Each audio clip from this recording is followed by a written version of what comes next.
Urdu novel मोमिन और मोमिना की 7वीं किस्त। आज बारिश हो रही थी, जिसकी वजह से आज मोहल्ला सुकून कर रहा था। वरना शाम के वक्त तो ये मोहल्ला मछली बाजार बना होता है। हर तरफ बच्चों का शोर ही शोर होता था। लेकिन आज सर्दी की इस पहली बारिश थी, इस वजह से कोई भी बाहर नहीं था। वो इससे चाय का पूछने कमरे में आई, लेकिन वो नमाज पढ़ रहा था। आज इसे बुखार था, जिसकी वजह से वो मस्जिद नहीं गया था। वरना वो मौसम को नहीं देखता था।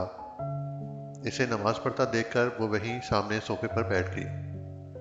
सफ़ेद गर्म चादर से खुद को कवर किए वो बहुत सुकून से नमाज पढ़ रहा था। सामने बैठी वो लड़की भी इसे इतने ही सुकून और मोहब्बत से देख रही थी।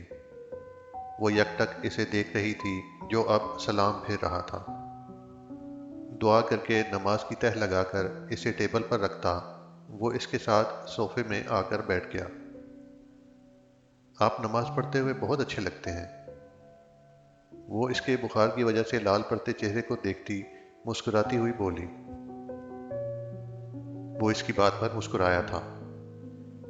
नमाज पढ़ते हुए तो सभी मुसलमान अच्छे लगते हैं मोमना, लेकिन आप ज्यादा अच्छे लगते हैं। अच्छा, ये तो तुम्हारे दिल में मेरे लिए एक मुकाम है, जिसकी वजह से मैं तुम्हें ज्यादा अच्छा लगता हूँ। वरना नमाज पढ़ते हुए तो एक आम शख्स भी बहुत खास लगता है। इसके चेहरे से लग रहा था कि इसे बहुत शदीद बुखार है। उफ, मैं क्या पूछने आई थी और क्या पूछ रही हूँ। चाय पियेंगे आप क्या? वो सर पर हाथ मारती हुई बोली। ऐसे मौसम में कोई इनकार कर सकता है चाय को क्या? वो खिड़की से बाहर नजर आती बारिश की तरफ इशारा करता हुआ बोला। अच्छा, मैं बना कर लाती हूँ, वो उठती हुई बोली। लेकिन खाली चाय नहीं, इसके साथ कुछ और भी लाना। वो सोफे से उठता खिड़की के सामने खड़ा होता हुआ बोला। अच्छा, क्या लेंगे? इसने भी इसके सामने खड़े होते हुए पूछा। ऐसे मौसम में क्या होता है चाय के साथ?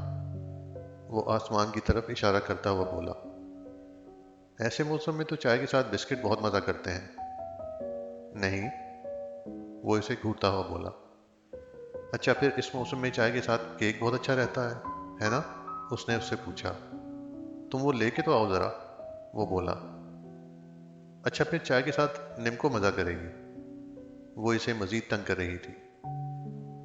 बेगम, तुम मेहरबानी करके सिर्फ चाय ही ले आओ, वो तंग होता हुआ बोला। अच्छा, पकौड़ों में मिर्च तेज़ रखूं या कम? वो इसे पूछती हुई बोली। वो इसे बहुत तेज़ नज़रों से घूरता बेड की तरफ चला गया। इसकी नज़रों को समझती वो हंसी, लेकिन बात को घुमाकर वो बाहर निकल गई। पता भी था मैडम को, लाजमी था पागल बनाना। वो इस दरवाजे को देखता मुस्कुराता हुआ बोला। कभी कभी किसी खास शख्स का छोटा सा अमल भी हमें घंटों तक हंसाता है। इसी तरह मोमना की ये छोटी सी शरारत इसे कई घंटों तक हंसने पर मजबूर कर गई। वो बहुत कम हंसता था, लेकिन जब से वो उसकी ज़िंदगी में आई, वो मुस्कुराने में कंजूस सा बंदा हर वक्त मुस्कुराता रहता था। वो बाहर सिंक में मुंह धो रही थी जब दरवाज़ा बजा। जितनी दफ़ा मैं दरवाज़ा खोलती हूँ, अगर मैं इसके पैसे लेती ना, तो आज मैं दुनिया की अमीर तरीन लड़की होती। वो मुंह में बुड़बुड़ाती हुई दरवाज़ा खोलने गई। फरमाओ, वो इसे देखती हुई बोली। नहीं, मैं इरशाद करने आया हूँ, वो इसी के अंदाज में बोला। नहीं, भौंको तुम, वो नाक खिलाती हुई बोली। सॉरी, ये काम तुम्हारा है, इसलिए मैं नहीं कर सकता। वो भी इब्राहिम था। ढीठपन की इब्तदा भी इसी से होती थी और ख़त्म भी। इब्राहिम, दिमाग ना खराब करो, बोलो, क्या काम है? तुम बदतमीज थी, ये तो मुझे बचपन से पता था, लेकिन झूठी भी हो ये मुझे आज पता चला है। क्यों? मैंने कौन सा झूठ बोला है? ये झूठ ही है ना कि मैं तुम्हारा दिमाग खराब कर रहा हूँ। तो इसमें कौन सा झूठ है? वो हैरानगी से बोली। तुम्हारे पास दिमाग ही नहीं है, तो मैं इसको खराब कहाँ से कर रहा हूँ? अच्छा, तो तुम्हारा मतलब है कि मैं पागल हूँ, है ना? चलो, शुक्र है, देर से सही तुमने माना तो सही कि तुम पागल हो। हाँ, अकल के खजाने तो तुम्हारे पास ही है ना। खैर, ये क्या है? वो इसके हाथ में उठाए डब्बे की तरफ इशारा करती हुई बोली, बाप बन गया हूँ, इस खुशी में मिठाई लाया हूँ। क्या, तुम बाप बन गए? कैसे? हैरत से इसका मुंह खुला रह गया। मुंह बंद करो, मक्खी चली जाएगी। वो इसके खुले मुंह की तरफ इशारा करता हुआ बोला। खाला कहाँ है? इन्हें भी तो दादी बनने की खुशी सुना दूं। वो अंदर आता बोला। दादी नहीं, नानी बनी है। वो इसका जुमला सही करती हुई बोली। नहीं बेगम, नानी तो वो तब बनती जब हमारा बच्चा होगा, अभी तो वो दादी ही बनी है। इसकी बात सुनकर इसका दिमाग घूम गया। जोर से दरवाजा बंद किया। आराम से बेगम, आराम से, लोहा बहुत महंगा हो गया है। वो लोहे के दरवाजे की तरफ इशारा करता हुआ बोला और अंदर चला गया। आया बड़ा महंगाई का दादा। वो पांव पटकती इसी के पीछे अंदर चली गई। वो कमरे में आया जहां खाला बेड पर बैठी रमला के मोबाइल में कुछ बयान सुन रही थी। इसे देखकर उन्होंने मोबाइल बंद किया और उठी। अस्सलाम वालेकुम खाला, इसने इन्हें सलाम किया। वालेकुम अस्सलाम बेटा। इसके सलाम का जवाब देती वो बैठ गई। ये मिठाई है खाला, सिर्फ और सिर्फ आपके लिए है, इसे शरीकों की नज़र से बचा कर रखना। वो इन्हें डब्बा पकड़ाता हुआ बोला। अम्मी इसकी बात समझकर मुस्कुरा गई। ठीक है बेटा, लेकिन बेटा ये है किस खुशी में? खाला, आपकी दुआओं से अल्हम्दुलिल्लाह मेरी एक बहुत अच्छी जॉब लग गई है, इसने खुशी से बताया। माशाल्लाह, बहुत बहुत मुबारक हो मेरे बेटे, अल्लाह आपको और कामयाबी दे।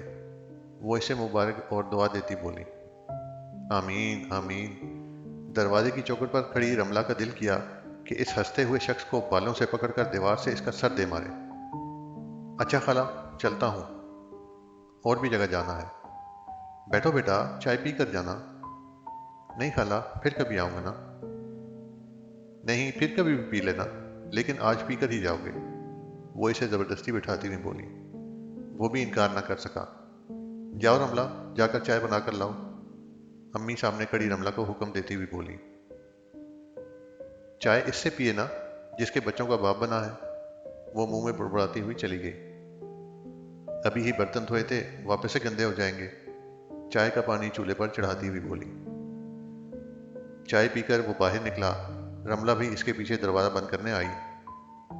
सॉरी यार, भूल गया था तुम्हारा एडमिशन का, कल चलेंगे। वो इसे सॉरी करता बोला। कोई बात नहीं, वो इतना ही बोली। नाराज़ हो गई हो क्या? इसने इससे पूछा। जाओ इसी को राज़ी करो जिसके बच्चे के बाप बने हो। पागल, मजाक था वो। बात ना करना मुझसे, ये बात तो मुझे भी बता सकते थे ना कि तुम्हारी जॉब लगी है।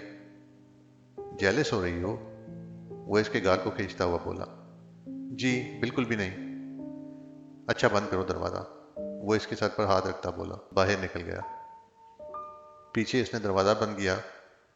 शुक्र है अल्लाह जी आपका। वो शुक्र अदा करती अंदर चली गई। इसकी जॉब को शुरू हुए आज 15 दिन हो गए थे। आज इसने आधी छुट्टी लेकर रमला के एडमिशन के लिए जाना था। वो पिछले 15 दिनों से इतना मसरूफ रहा था कि इसे याद ही नहीं रहा था, और इस मैडम ने भी याद कराने की जहमत नहीं की थी। अम्मा, आज मैं रमला को यूनिवर्सिटी एडमिशन के लिए लेकर जाऊंगा। वो ऑफिस से घर आकर माँ को बताता हुआ बाहर निकल गया। इसके घर का दरवाज़ा बजाया। खाला ने ही दरवाज़ा खोला। अस्सलाम वालेकुम खाला। वालेकुम सलाम, कैसे हो बेटा? अल्हम्दुलिल्लाह ठीक, आप सुनाएं? बेटा बस अल्लाह का शुक्र है। खाला, आप रमला से कहें कि वो तैयार होकर बाहर आ जाए, इसके एडमिशन के लिए जाना है। अच्छा बेटा, कहती हूँ, तुम अंदर आओ ना। वो इसे रास्ता देती हुई बोली। नहीं खाला, अंदर आ गया तो लेट हो जाएगा ना, इसे कहें कि सिर्फ 2 मिनट में तैयार होकर बाहर आ जाए। अच्छा मैं कहती हूँ। वो घर का सारा काम करके अब बेड पर लेटी नावल पढ़ रही थी जब अम्मी ने आकर धमाका किया। रमला उठो, बाहर इब्राहिम आया है तुम्हें दाखिले के लिए लेकर जाने के लिए। अल्लाह, आज ये जिन क्यों टपक पड़ा? क्यों आपने इसे याद करा दिया? अल्लाह जी, वो बुड़बुड़ाती हुई बोली। उठ लड़की, 2 मिनट में तैयार हो और बाहर जा, वो बेचारा इंतजार कर रहा है तुम्हारा। 2 मिनट ऐसे कह रहे हैं जैसे मैं कोई जादूगरनी हूँ और 2 मिनट में तैयार हो जाऊंगी। वो कहती उठी। जुबान ना चला, हाथों को चला जल्दी। अच्छा है, इंतजार करें, अब आराम से तैयार होंगी। वो पिछले आधे घंटे से मैडम का इंतज़ार कर रहा था। पूरे 40 मिनट बाद वो घर से निकली थी। तुमने सिर्फ इतनी सी तैयारी में इतना वक्त लगाया? जिस दिन दुल्हन बनोगी, इस दिन तो फिर तुम रात से ही तैयारी करना शुरू कर देना। वो गाड़ी का दरवाज़ा खोलता हुआ बोला। ये गाड़ी इसे कंपनी की तरफ से ही मिली थी। मैं हैरान हूँ इब्राहिम, तुम पढ़ते पढ़ते भी कुछ नहीं थे और जॉब भी तुम्हें इतनी अच्छी कैसे मिल गई? वो इसकी गाड़ी की तरफ इशारा करती हुई बोली। बस, अल्लाह जिसे चाहे इज्जत दे, वो गाड़ी स्टार्ट करते हुए बोला। तुम्हें कहाँ से याद आ गया मेरा एडमिशन?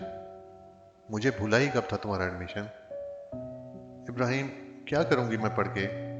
अपी ने भी तो मास्टर्स किया है ना, वो भी तो घर ही के काम कर रही हैं, मैंने भी वही करने हैं, फिर फायदा पढ़ने का?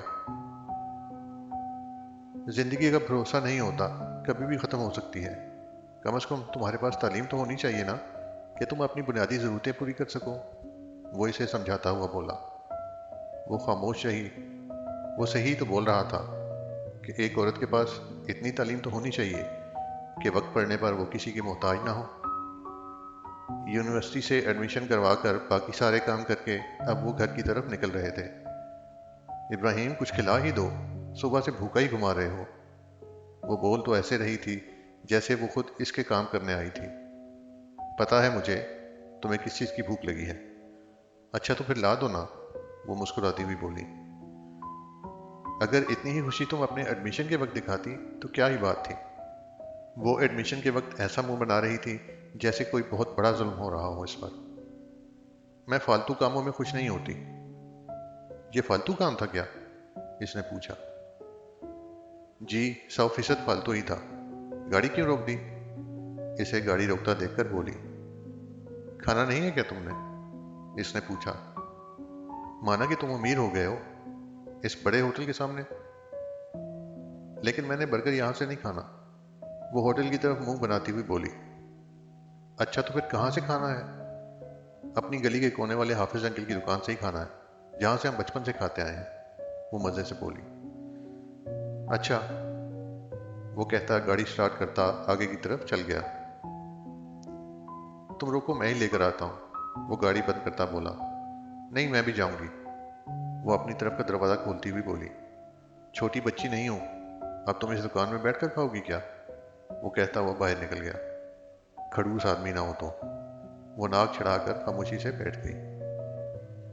थोड़ी देर बाद बर्गर पैक करवा कर वो इसके लिए ले आया। तुम नहीं खाते क्या? इसके हाथ में एक बर्गर देखकर वो बोली। नहीं, तुम्हें ही मुबारक हो, मर्जी तुम्हारी, वो बर्गर खाती मज़े से बोली। तुम नकाब में ज़्यादा प्यारी लगती हो, वो इसे देखता बेसाख्ता बोल गया। बर्गर वाला हाथ मुंह के करीब ही रह गया। इसने ज़िंदगी में पहली दफ़ा इसकी तारीफ की थी, वो भी इसकी तरह ही अजीब ही थी। दूसरे शोहर अपनी बीवियों से कहते हैं कि बेगम, आपकी आंखें बहुत प्यारी हैं, आपकी हर चीज़ बहुत खूबसूरत है, लेकिन इसका शोहर था जो कह रहा था कि वो नकाब में अच्छी लगती है।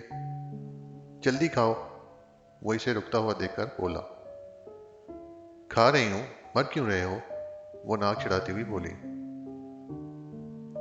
प्यार के लम्हे कुछ ही देर के थे, वो दोनों वापस से ही जंगली बन गए। सहन बच्चों से भरा हुआ था और इनके दरमियान वो बैठी एक बच्चे को फैंटी लगा रही थी।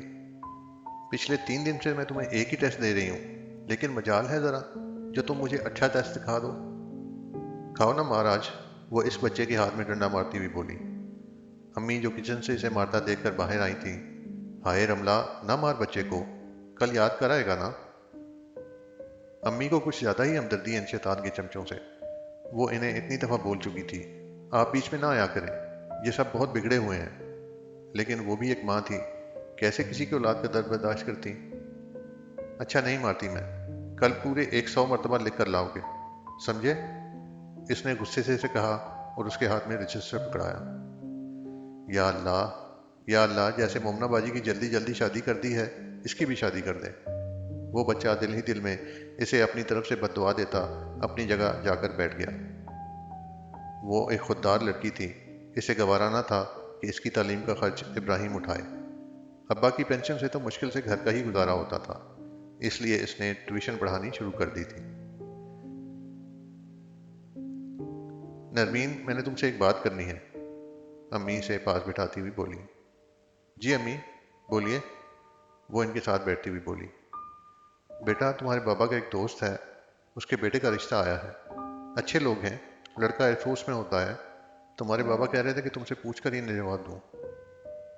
वो माँ थी, समझ सकती थी इसका दुख, लेकिन वो मजबूर थी, कुछ कर नहीं सकती थी। हमें जैसे आपको बेहतर लगे, वो नज़रें झुकाती बोली। वो आजकल बहुत कमज़ोर हो रही थी, चेहरा बेहद मुरझा गया था। लेकिन बेटी, तुम अपनी मर्जी तो बताओ ना। वो इन्हें अपनी मर्जी क्या बताती। अम्मी, मेरी मर्जी वही है जो बाबा और आपकी मर्जी है। मुझे किसी से इनकार नहीं। आप लोग जहां बोलेंगे मैं वहां शादी कर लूंगी। वो धीमी सी आवाज में बोली। अब वो अपनी अधूरी मोहब्बत का रोग लिए उठ गई। इसे पता था माँ बाप का दिल नहीं तोड़ सकती, लेकिन वो अगर वहां कुछ देर और बैठेगी तो इनके सीने से लगकर रो देगी। इसलिए आंखों को बर्दाश्त करती वो कमरे में चली गई। मैं राजी हूँ अल्लाह, क्योंकि ये फैसला आपका और मेरे वालिदैन का है, और वो ज़रूर मेरे हक में बेहतरीन फैसला है। दूसरी तरफ सेहन में लगे तख्त पर बैठी वो पूरे हक से इसके लिए अपना इजहार कर रही थी। सुनो मेरे महरम, मेरे बाबा के बाद अगर जो मर्द अजीज़ है मुझे इस दुनिया में, तो वो आप हैं। मेरी आम सी ज़िंदगी में बहुत ख़ास हैं आप। मेरी आंखों का नूर हैं आप। मेरे दिल का सुकून है आप। मेरी ज़िंदगी में एक नेमत है आप। मेरी दुआओं में शामिल हैं आप। हाँ, मुझे मोहब्बत है आपसे, क्योंकि मेरे महरम हैं आप। वो ये अल्फाज अपनी डायरी में लिखती, इसे सर पर रखकर अब इन्हें महसूस कर रही थी। अगर इन अल्फाज में इस्तेमाल होने वाला लफ्ज़ आप वो देख लेता जो इसने इसके लिए इस्तेमाल किया था, तो शायद वो हैरानगी से बेहोश हो जाता। वो बेड पर लेटी न जाने किन ख्यालों में खोई हुई थी जब मोबाइल बजा। लेटे लेटे ही साइड टेबल से मोबाइल उठाया। किसी अनजान नंबर से कॉल थी। पहले तो वो किसी अपने की भी कॉल नहीं उठाती थी, और अनजान की तो वो उठाती ही नहीं थी। मोबाइल बजता रहा, लेकिन इसने नहीं उठाया। मोबाइल साइड टेबल पर रखने ही वाली थी, तभी व्हाट्सएप पर मैसेज आया। अस्सलाम वालेकुम, प्लीज़ रिसीव द कॉल। इसी नंबर से मैसेज आया। इसने डीपी देखनी चाहिए, लेकिन वहाँ कुछ नहीं था। इसी नंबर से दोबारा कॉल आई। इसने ये सोचकर उठा ली कि शायद कोई दोस्त हो जो नए नंबर से कॉल कर रहा हो। अस्सलाम वालेकुम। दूसरी तरफ से कोई लड़का था। इसका दिल जोर से धड़का। पहली दफ़ा था कि इसने किसी लड़के की कॉल उठाई थी। जी वालेकुम सलाम। वो अंदर से बहुत डर रही थी, लेकिन आवाज़ में बिल्कुल भी डर शामिल नहीं किया। मैं रोहान हैदर हूँ। दूसरी तरफ से किसी ने अपना तारफ़ करवाया। अम्मी ने नाम तो बताया था, लेकिन ये बताया था कि हैदर अंकल के बेटे का रिश्ता आया था। वो समझ गई। अब तो दिल मजीद ज़ोर ज़ोर से धड़क रहा था। मैंने आपसे कुछ बात करनी थी। इसे खामोश पाकर वो बोला। जी। वो फ़कत इतना ही बोल पाई। मेरे ख्याल से आपको आंटी ने मेरी जॉब के बारे में बताया है, इसलिए आप जानती होंगी कि मेरी जॉब को अभी 1 साल ही हुआ है, और अभी मुझे मज़ीद आगे जाना है, मज़ीद कामयाबी हासिल करनी है। वो सांस लेने को रुका। इसलिए मैं अभी शादी की जिम्मेदारी नहीं उठा सकता, क्योंकि मैं शादी और जॉब इकट्ठे मैनेज नहीं कर सकता। आप सुन रही हैं ना? इसने तस्दीक की, लेकिन दूसरी तरफ से बहुत गहरी खामोशी थी। जी सुन रही हूँ, वो कांपते दिल से बोली। तो मैं चाहता हूँ कि मंगनी के चक्कर से बेहतर है कि निकाह हो जाए। यूँ मैं भी अपनी मंजिल आसानी से तय कर लूँगा, लेकिन मैं अभी शादी की जिम्मेदारी नहीं उठा सकता। आगे अब आप अपनी मर्जी मुझे बता दें, ताकि मैं घर में बात कर लूँ इस बारे में। वो जो कोई भी था, लेकिन सच्चा और सीधा लड़का था। मेरे लिए जो वालिदैन फैसला करेंगे मुझे वही मंजूर होगा, वो बोली। तो क्या मैं आपके घर बात कर लूँ? दूसरी तरफ से इसने इस बार तस्दीक के लिए पूछा। पता नहीं, आपकी मर्जी। इसे कुछ समझ नहीं आया, इसलिए ये बोल दिया। ओके, फिर आप निकाह की तैयारियां पकड़ लें। अल्लाह हाफिज। दूसरी तरफ से ये बोलकर इसने कॉल काट दी। इसका अल्लाह हाफिज भी नहीं सुना। कॉल बंद हुई। इसका दिल धड़क रहा था। वो हैरान थी कि इस शख्स ने भी सुकून का सांस लिया। इसके पास नंबर कहाँ से आया इसका? किचन में जाकर पानी पिया। सांस कुछ बहाल हुई। उफ अल्लाह, ये क्या था? अपने दिल के मकाम पर हाथ रखती इसने अल्लाह से पूछा। हाथ में उठाए मोबाइल को देखा जो अब बंद हो चुका था। इसने नज़र इधर उधर घुमाई। अम्मी शायद छत पर थी। इसने गैर इरादी तौर पर मोबाइल का लॉक खोलकर व्हाट्सएप खोला। सबसे ऊपर इसी का नंबर था जहां अब डीपी शो हो रही थी। मतलब अब इसने इसका नंबर सेव कर लिया था। उंगली गैर इरादी तौर पर इसकी डीपी पर गई। अम्मी कह रही थी कि वो तो एयरफोर्स में है, लेकिन ये तो आर्मी का यूनिफॉर्म है। ये क्या हो रहा है अल्लाह जी? ये बंदा दहशतगर्द ना हो? वो अपने दिमाग का बड़ा ही फालतू इस्तेमाल करती थी।